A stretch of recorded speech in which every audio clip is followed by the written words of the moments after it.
Hello friends, எல்லாருக்கும் வணக்கம். இன்னைக்கு இந்த பதிவில் என்ன பார்க்க போகிறோம் அப்படின்னா, வெறும் 2 ரூபாய் நாணயத்தை வச்சு எப்படி பணத்தை பன்மடங்கு பெருக்கலாம் அப்படிங்கிற பற்றின ஒரு சக்தி வாய்ந்த தாந்திரீக முறையை பற்றி தான் பார்த்திங்கன்னா இந்த பதிவில் நம்ம பார்க்க போகிறோம். இப்படி நம்ம செய்யும் பொழுது பார்த்திங்க அப்படின்னா நம்மளுடைய பணங்கள் பார்த்திங்கன்னா பல மடங்கு பெருகும் அப்படிங்கிற எந்த ஒரு சந்தேகமுமே வேண்டாங்க.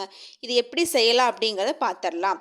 அதை என்னைக்கு செய்யணும் அப்படின்னு பார்த்தீங்கன்னா, ஆடி அமாவாசையிலிருந்து 3வது நாள், அதாவது வளர்பிறை நாளன்று 3ஆம் பிறை அன்று மாலை 6:30 மணியிலிருந்து இரவு 9:43 மணிக்குள்ளே பார்த்தீங்க அப்படின்னா இந்த தாந்திரீக முறை செய்வதற்கான சிறப்பு நேரம் அப்படின்னே சொல்லலாம். சரி, இப்போ நேரம் பார்த்தாச்சு, அதை எப்படி செய்யணும் அப்படிங்கிறதையும் பார்த்துடலாம். இதை செய்யறதுக்கு பார்த்தீங்க அப்படின்னா நமக்கு எதுவுமே வேண்டாங்க. வெறும் ஒரே ஒரு 2 ரூபாய் நாணயம் மட்டும் போதும். இந்த 2 ரூபாய் நாணயத்தை நீங்கள் உங்களுடைய வலது உள்ளங்கையில் வச்சுட்டு அந்த கைகளை நல்லா மூடி வச்சுட்டு மேற்கு திசை நோக்கி உட்காந்துட்டோ அல்லது நின்றுட்டோ நம்ம எப்படி சௌகரியமோ அந்த மாதிரி நம்ம செஞ்சுக்கலாம்.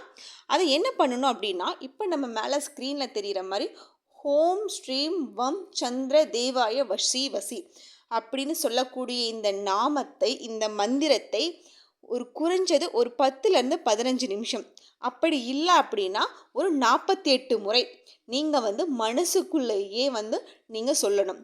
சொல்லி முடிச்சதுக்கப்புறம் அந்த காயினை நீங்கள் மனப்பூர்வமாக சாமி கும்பிட்டு நம்மளுடைய பணங்கள் புழங்கக்கூடிய இடங்களில், அதாவது பார்த்தீங்க அப்படின்னா கடைகளாக இருந்தால் கல்லாப்பெட்டி, வீடாக இருந்தால் பீரோ, பர்ஸு, அந்த மாதிரி எல்லா இடத்துலையுமே பணம் எங்கெல்லாம் இருக்கோ அந்த இடத்துல கொண்டு போய் அந்த 1 ரூபாய் நாணயத்தை பத்திரமா வச்சுருங்க.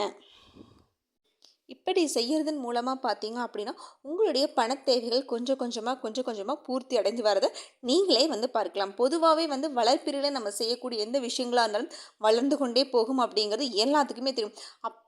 அப்படி இந்த வளர்ப்பிறையில் செய்யக்கூடிய இந்த தாந்திரீகத்துக்கான நாணயத்துக்கு அவ்வளவு சிறப்பு இருக்குது.